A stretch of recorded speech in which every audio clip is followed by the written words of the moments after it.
কার্তেশীয় স্থানাঙ্কে ক্রিস্টোফেলের দ্বিতীয় প্রকার প্রতীক নির্ণয় বা কার্তেশীয় স্থানাঙ্কে দ্বিতীয় প্রকার ক্রিস্টোফেলের প্রতীকসমূহ নির্ণয়। এটা হচ্ছে আমাদের 14 সাল এবং 18 সাল এটা করে দিব এবং বাকিটা দেখাই দিব ইনশাআল্লাহ। অর্থাৎ প্রথম প্রকার ক্রিস্টোফেলের প্রতীক নির্ণয় এটা আমার থেকে একটু কঠিন হয়েছে, সেই জন্য এটা নিয়ে একটু বিস্তারিত আলোচনা করবো ইনশাআল্লাহ। সুবহানাকা লা ইলমা লানা ইল্লা মা আল্লামতানা ইন্নাকা আনতাল আলিমুল হাকিম। আমি এখানে দুইটা জিনিস নিলাম, একটা নিলাম পেন্সিল আর একটা নিলাম কলম। তাহলে কেন নিলাম আপনারা বুঝতে পারবেন। আমরা জানি দ্বিতীয় প্রকার ক্রিস্টোফেল প্রতীককে আমরা সাধারণত আই জে কে এভাবে লিখে থাকি, যেখানে আই এটা হচ্ছে জে আই দিয়ে দিলাম, জে কে এখানে নতুন একটা সূচক দিব এইচ, এইচ দিয়ে দিলাম, এখানে হবে প্রথম প্রকার ক্রিস্টোফেলের প্রতীক চিহ্ন। তাহলে এখান থেকে আমরা যেগুলো জানি, আমরা শিখেছিলাম যখন প্রমাণ, তখন আমরা শিখেছিলাম প্রথমে আগে কি দিয়েছিলাম, আমরা প্রথমে আগে দিয়েছিলাম কে, তারপর আই, তারপর J.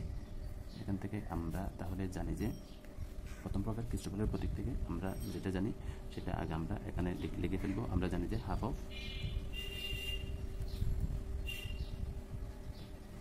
del x del g del x, half of del g del x। 3 নাম্বারটাতে আছে মাইনাস হাফ, আমি একটু ফাঁক স্পেস রাখলাম, del g del x। প্রথম প্রকার ক্রিস্টোফেলেরটা যদি আমি এর দিকে লিখে দিই half F I J K, এটাকে আমরা লিখে থাকি del g del x plus del g del x minus del g del x। মানগুলি কীভাবে বসাবো, আই জে কে, তারপর আই বাদ জে কে আই, অর্থাৎ চক্রাকারে ঘুরতে থাকবে, তারপর কে আই জে। আমি শেষটা এদিক থেকে দিলাম কারণ এখানে যাতে আমাদের সিকোয়েন্সটা ঠিক থাকে। দেন যখন আমাদের এখানে তিনটা কেস, যখন i is equal to j is equal to k হবে, তখন সবগুলো এখানে কি দিব,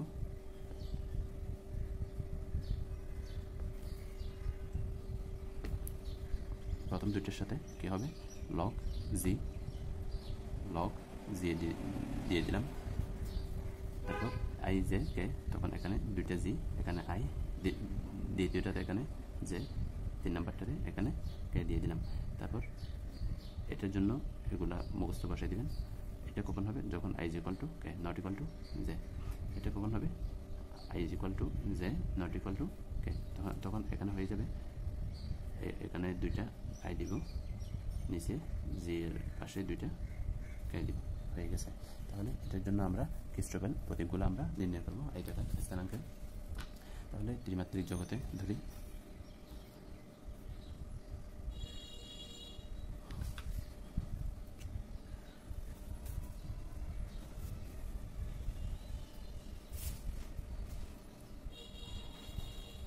ত্রিমাত্রিক স্থানাঙ্কে আমরা জানি ত্রিমাত্রিক স্থানাঙ্ক ব্যবস্থায় কয়টা দিক থাকে, এক্স ওয়াই জেড। তাহলে আমরা ধরে নিলাম x1 is equal to x, x2 is equal to y, x3 is equal to z আমরা ধরে নিলাম। আবার আমরা জানি যে এনমাত্রিক রিমানীয় জগৎ থেকে আমরা জানি আবার ds স্কয়ার, এটা হচ্ছে distance between 2 points G I J dxi dxz। তাহলে i is equal two z is equal two 1 2 3 এর জন্য আমরা 1 2 3 এর জন্য আমরা নির্ণয় করতে পারি ds স্কয়ার। আমি এটা নির্ণয়ের জন্য যেটা করি সেটা এইভাবে আমরা লিখে ফেলবো, g11 কোনাকুনি g11 dx1 whole square plus g22 dx square, এখানে 2 আছে স্কয়ার দিলাম whole square plus g33 dx cube whole square. Then plus আবার আমরা শিখেছি যে জি আই জে একটা কি ধরনের টেন্সর, একটা সিমেট্রিক কোভেরিয়েন্ট টেন্সর বা প্রতিসম সহচল টেন্সর, অর্থাৎ G I J is equal two G I J হয়। এটা আমরা শিখেছি এবং প্রমাণ করেছি। প্রথম 1b-তে এটা আমরা প্রমাণ করেছি। তাহলে এরপর আমরা লিখব কোনায় কোনায়, এই কোনায় কোনা, এই কোনায় কোনা। তাহলে এখান থেকে কয়টা আসবে? কোনায় কোনায় 2টা উপাদান, সেজন্য আমি এখানে 2 দিলাম। এগুলা জাস্ট মনে রাখার জন্য এখান থেকে কোনটা লিখব? J12 লিখব, J12। আরেকটা জিনিস আমি এখানে দিয়ে দিই, x দিলাম, y দিলাম, z দিলাম, এগুলো আমার বোঝার জন্য I J K। এখন আমি কি দিব এখানে? এটা হচ্ছে y এ, এটা হচ্ছে x এ। তাহলে এখানে দিব আমি, এখান থেকে দিব আমরা dx1 dx2। এখানে 1 আছে, x এর উপর 1 দিলাম, তারপর 2 আছে, x এর উপর কি দিলাম? 2 দিলাম। এভাবে আমরা মনে রাখবো। তারপর 3 নম্বর লাইন, এটা নিব G13। এখানে কয়টা? G 2টা, সেজন্য আমি আগে 2 দিলাম। এটা জাস্ট মনে রাখার জন্য টেকনিক প্রয়োগ করতেছি আর কি। তাহলে এখানে কত আছে? 1 3 আছে। তাহলে x এর উপর কত হবে? 1 হবে এবং 3 হবে, dx1 dx3 প্লাস, এখন এই কোণার মধ্যে যেহেতু যেটা আমরা আগে লিখে ফেলেছি সেটা বাদ দিলাম, এই কোণায়।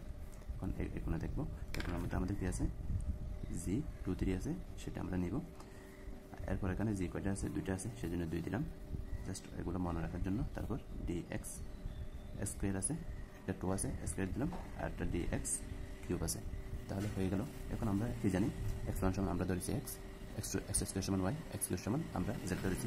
দেন আমরা তাহলে মানগুলো বসাই দিই, G11 dx স্কোয়ার, G22 তাহলে এটা কি? x স্কোয়ার সমান y, তাহলে dy স্কোয়ার, তাহলে G33 x কিউব সমান z, তাহলে G33 dz cube, dz square cube না।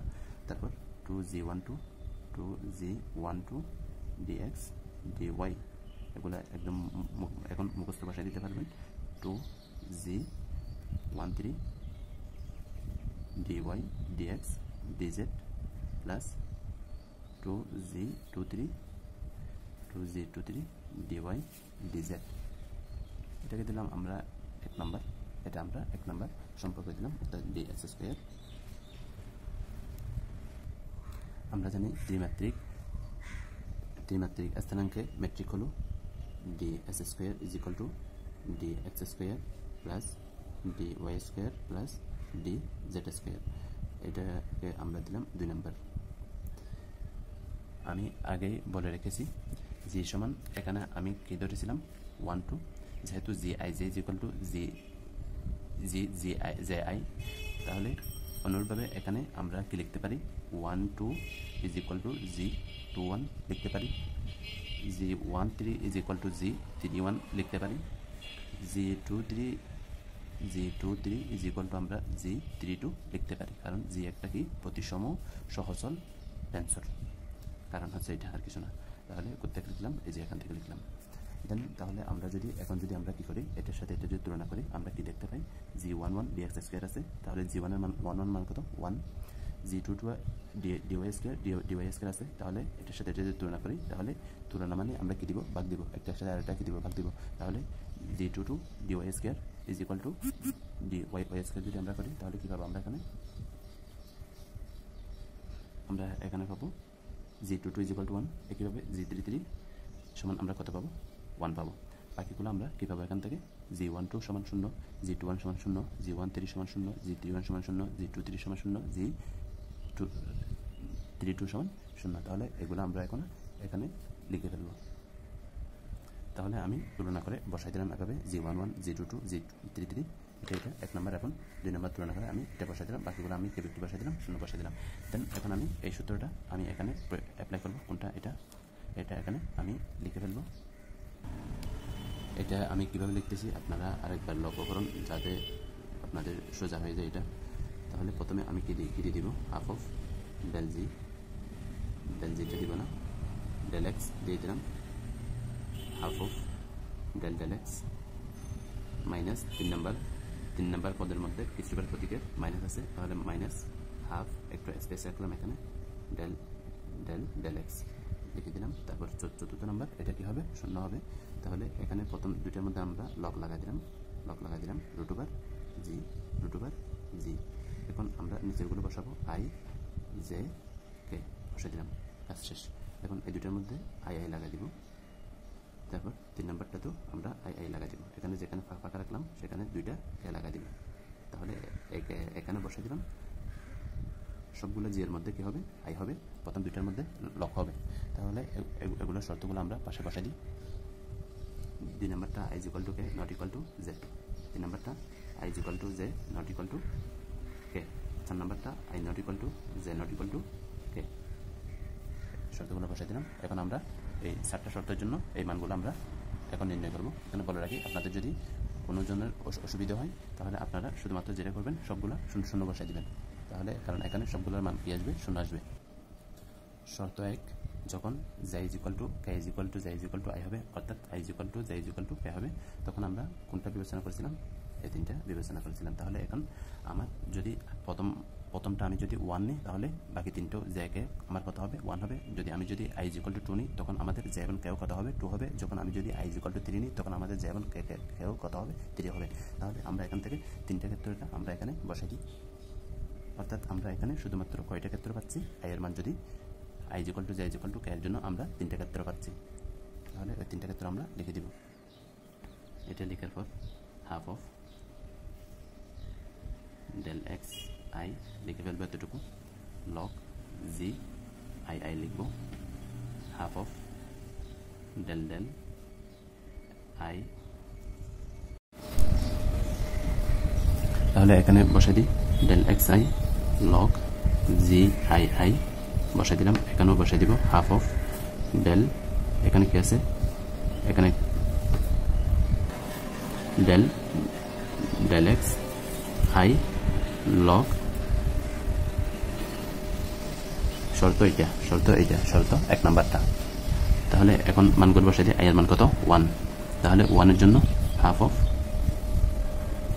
ডেল এক্স 1 সমান এক্স, তাহলে এটা লেখার প্রয়োজন নেই। লগ জি 1 সমান লগ জি 1 এখানেও মানগুলো বসাই দিই। হাফ ডেল এক্স স্কোয়ার মানে কত, y log g 2 half of, এটা নিচে লিখি, half of del x i এর মান কত এখানে 3, আই এর মান কত এখানে 3। তাহলে লগ জি আই বলতে 3 আমরা এখন মানগুলো যদি বসাই দিই তাহলে এখানে আমরা যদি জি এর মান কত 1, আমরা জানি লগ 1 এ কি হয়, 0 হয়। তাহলে এটা কত হচ্ছে 0, জি 2 এটার মান কত, এটার মান কোথায়, যে এখান থেকে 2 তাহলে এটার মান কত 1, লগ 1 এ কি হয় 0 হয়, তাহলে এটাও 0। তারপর 3 লগ 3 কত 1, তাহলে এখানেও কত আসবে, লগ জি 3 এখানেও কত আসবে, 0 আসবে। তাহলে আমাদের শর্ত 1 শেষ। 2 নম্বর শর্ত কোনটা, এখানে 2 নম্বর শর্ত হচ্ছে আমাদের এটা, 2 নম্বর শর্ত এটা। তাহলে 1 নম্বর শর্তের মধ্যে আমরা কোনটা ব্যবহার করেছি, আমরা কর্নারগুলা ব্যবহার করে ফেলেছি। বাকি আছে আমাদের কয়টা, 1টা 2টা 3টা 4টা 5টা 6টা। এই সেটার জন্য আমরা শর্ত 2 বের করব। তাহলে এখানে আমি যেভাবে বের করব একটু লক্ষ্য করবেন মনোযোগ সহকারে, কারণ এই জিনিসগুলো খুবই ইজি, কিন্তু না জানলে কিন্তু খুবই কঠিন মনে হবে। আমার কি আছে, জি 12 লিখলাম, এরপরে আছে জি 13, এরপরে জি 21, এরপরে জি 22 আমরা নির্ণয় করেছি, তাহলে জি 23, এরপরে জি 31, এরপর আছে আমাদের জি 32। এখন এটার জন্য আমরা এখানে নির্ণয় করতেছি কি, আই সমান 1 সমান কে, অর্থাৎ আই এর মান 1 কে এর মান 1, 2টা হচ্ছে আমাদের জে। এখানেও কি আই ইজ ইকুয়াল টু কে, 3টা হচ্ছে আমাদের জে। এখানেও 2টা হচ্ছে আমাদের আই সমান আমাদের কি কে, তাহলে আই ইজ ইকুয়াল টু কে, 1টা হবে আমাদের জে। এখানেও আমাদের কি হবে, এখানেও আমাদের হবে আই ইজ ইকুয়াল টু কে, আর এটা হবে আমাদের জে। এখানেও আমাদের কি হবে, আই ইজ ইকুয়াল টু কে, তাহলে আই ইজ ইকুয়াল টু কে, অর্থাৎ আই এবং কে এর মান 1, 3, জে এর মান 1। এখানেও কত হবে, আই এবং কে এর মান 3, জে এর মান 2। জের মান 2 তাহলে এখন ওই এই নির্দেশনা অনুযায়ী আমরা কিরচফের প্রতীক 2 নাম্বারটা আমরা এখানে লিখে ফেলবো উত্তরে এই যে এখান থেকে আমরা যেখানে লিখেছিলাম এখানে আমরা মানগুলো বসাই দেব দ্যাট মিন্স এখানে অর্থাৎ আই এর মান যা বসাবো কে এর মান তা বসাবো এটাই হচ্ছে কথা আপনার সুবিধার জন্য প্রথমে এভাবে উপরে একটু পেন্সিল দিয়ে লিখে রাখবেন এরপরে গড়গুলা এভাবে করে ফেলবেন 6টা ঘর আমি 6টা ঘর করে নিব আগে তাহলে এখন আমি মানগুলো বসাই দিই এখান থেকে দেখে আই এর মান কত 1 জে এর মান 2 আই এর মান 1 কে এর মান 1 জে এর মান 3 আই এর মান 2 কে এর মান 2 জে এর মান 1 আই এর মান কত এখান থেকে আই এর মান 2 তাহলে কে এর মান 2 জে এর মান সরি এটা হবে 2 3 কারণ আমরা 2 2 নির্ণয় করেছি তাহলে জে এর মান কত 3 আই এর মান 3 দ্যাট মিন্স কে এর মান 3 জে এর মান 1 আই এর মান 3 কে এর মান 3 জে এর মান 2 এখন আমরা আমাদের দ্বিতীয় কি ছিল half of del x j log g i i প্রত্যেকটাতে আমরা বসা দিব তাহলে 6টার জন্য আমি 6টা লিখে ফেললাম এখন জাস্ট মানগুলো বসাই দিব মান কিরকম জে এবং আই এর মান তাহলে এখানে জে এর মান কত 2 ডেল এক্স স্কয়ার লগ জি 1 1 কারণ এখানে আই এর মান কত 1 তারপর এখানে বসাই দিই হাফ অফ এখানে জে এর মান কত 3 তাহলে জে এর মান ডেল এক্স কিউব এখানে আই এর মান কত জি 1 1 এখানে কত জে এর মান এখানে আছে জে এর মান 1 তাহলে ডেল এক্স 1 অবশ্যই ডেল এক্স 1 দিবেন কারণ এক্স 1 সমান আমরা ধরেছিলাম কত এক্স তাহলে জি আই এর মান 2 2 2 বসাই দিলাম তাহলে এখানে কত ডেল এক্স জে এর মান 3 লগ জে 2 2 তাহলে আই এর মান কত 2 এখানে কত হাফ অফ এখানে জে এর মান 1 তাহলে ডেল এক্স 1 লগ আই এর মান কত 3 তাহলে জে 3 3 এখানে কত এখানে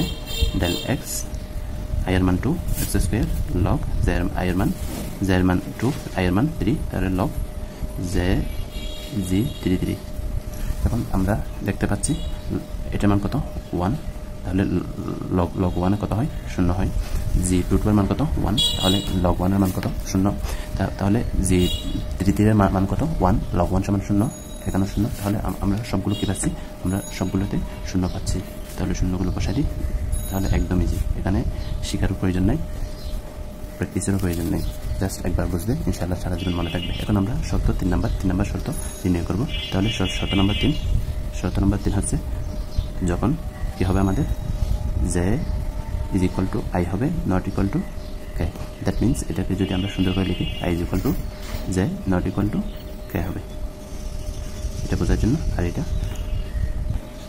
শর্ত 3 এর জন্য আমাদের যেহেতু 1 1 শেষ 2 2 শেষ 3 3 শেষ শর্ত 2 এর জন্য আমরা লিখে ফেলছি আই ইজ ইকুয়াল টু কে ধরেছিলাম আমরা আই ইজ ইকুয়াল টু কে আমরা ধরেছিলাম সেজন্য আমাদের 3 নাম্বার উপাদান নিয়ে আমাদের কোনো কথা হয় নাই তাহলে আই ইজ ইকুয়াল টু কে আমরা ধরেছিলাম তাহলে এখন 3 নাম্বার শর্তের মধ্যে আমাদের দেওয়া আছে i is equal to j তাহলে i is equal to j হলে তাহলে বাকিটা আমাদের কি হবে অর্থাৎ এখানে এই 3টা উপাদান নিয়ে আমার কোনো কথা নাই তাহলে বাকি 6টা উপাদান আমরা প্রথমে লিখে ফেলবো তাহলে প্রথমে আমরা লিখে ফেলি এখানে বলে রাখা ভালো যে পরীক্ষার হলে আপনি যেটা করবেন এগুলো পেন্সিল দিয়ে লিখে পরে মুছে দিবেন কারণ বইয়ের মধ্যে এভাবে দেওয়া নাই এটা শুধু জাস্ট মনে রাখার জন্য বোঝার সুবিধার্থে এভাবে লিখেছি তাহলে পরীক্ষা শুধু এখান থেকে লিখবেন আপনারা এটা লেখার পর এভাবে আমরা 6টা ঘর দিব 6টা ঘর দিয়ে 3 নাম্বার শর্ত থেকে আমরা সূচক ছাড়া বাকি যেটা আছে সেটা আমরা লিখে দিব সূচক ছাড়া বাকি যেটা আছে অর্থাৎ এটা আমরা সূচকগুলো না দিয়ে আই আই কে এগুলো আছে সূচকগুলো না দিয়ে আমরা বাকিটা 6বার লিখে ফেলি তাহলে এখান থেকে আমরা যদি লক্ষ্য করি আই সমান কত J that means I J আমরা কিভাবে লিখে থাকি আই জে তার মানে এখানে জেটা হয়ে যাবে এখন কে আইটা হয়ে যাবে I is equal to J আমি যদি আর একটু সুন্দর এভাবে আপনারা নোটের মধ্যে লিখে রাখবেন তাহলে 1 সমান i is equal to j 2টাকে আমাদেরকে দ্বিতীয় উপাদান আমাদেরকে দ্বিতীয় উপাদান আমাদেরকে দ্বিতীয় উপাদান আমাদেরকে দ্বিতীয় উপাদান আমাদেরকে দ্বিতীয় উপাদান আমাদেরকে প্রথম উপাদান আই জে তাহলে এভাবে আমি প্রথমে একটা লিখে রাখলাম। এখন জাস্ট এখান থেকে এখানে মানটা জাস্ট বসাই দিব। ইনশাল্লাহ আমি যেভাবে করতেছি এটাই হচ্ছে একদম সহজ উপায়। এর চেয়ে ভালো সহজ উপায় থাকলে আপনারা কমেন্ট করে অবশ্যই জানাবেন। তাহলে উপরে কে আছে, কে এর মানটা আমরা আগে বসাই দিই। এখানে কত আছে? কে এর মান 2, এখানে আছে 3, এখানে আছে 1, এখানে আছে 3, এখানে আছে 1, এখানে আছে 2। কে এর মানটা আমরা বসাই দিলাম। তাহলে বাকিগুলা সেম 1 1, প্রথম উপাদান i j, প্রথম উপাদান i j 1 1, প্রথম উপাদান i j 2 2, প্রথম উপাদান 2, তাহলে i j হচ্ছে হবে কত? 2, প্রথম উপাদান i j, তাহলে 3 3, প্রথম উপাদান i j, তাহলে i j, তাহলে 3 3 বসা দিলাম। এখন আমরা সূচক সহ এখানে বসাইছি। এখন এখানে জাস্ট মানগুলো বসাবো, অর্থাৎ i এর মান কত? i এর মান এখানে কত? 1, i এর মান কত? 1, k এর মান কত? 2, অর্থাৎ এটাকে একটু ফিক্স করে দিই। এটাকে এটাকে এটাকে এটা k, এটা হচ্ছে k, আসলে k। তাহলে i এবং k এর মানটা এখানে বসাই দিই, দেন আমরা মান নির্ণয় করব। প্রথমে k এর মান বসাবেন, তারপর j এর মান বসাবেন। একসাথে বসাতে গেলে হয়তো ভুল হওয়ার সম্ভাবনা রয়েছে। আমি প্রথমে সেই জন্য k এর মানগুলো বসাইছি। এখন j এর মান, এখন j তে i এর মানগুলো বসাবো। j তে i এর মানটা বসাই দিলাম। কোথায় বসাইছি? এই যে এখান থেকে বসাইছি। প্রথম মানটা i এবং j, প্রথম মানটা j তে, সাফিক্সের প্রথম উপাদানটা i এবং j এর মান, 2 নাম্বারটা k এর মান। তাহলে j তে i এর মানগুলো আমি বসাইছি। এখন আমি মানগুলো বসাবো। x² সমান y, x³ সমান z, x1 সমান x। সবগুলোতে আমরা কি পাই? 0 পাই। g22 এর মান 1, g33 এর মান 1, g11 এর মান 1 আমরা প্রথমে এখান থেকে বসাইছি। তারপর x² সমান y, x³ সমান z, x1 সমান x, এখানেও বাকিগুলো বসাইছি। তারপর ডিফারেন্সিয়েশন করছি। আমরা জানি কনস্ট্যান্টের ডিফারেন্সিয়েশন যার সাপেক্ষে হোক সবসময় অলওয়েজ কি 0। তাহলে এখন শর্ত 3 এর মধ্যে সবগুলো আমরা 0 পেয়ে গেলাম। এখন আমরা শর্ত 4 বের করব। শর্ত 4টা আমি ছোট করে এদিকে লিখে দিব, যাতে আমার দেখতে কি হয়, আমার বুঝতে যাতে সমস্যা না হয়।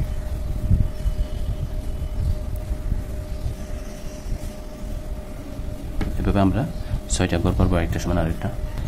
প্রথমটাতে বসাই 1 2 3, দ্বিতীয়টাতে যেহেতু একটা সমান নয় তাহলে 3 2, তাহলে যেহেতু একটা সমান একটা নয় তাহলে 0।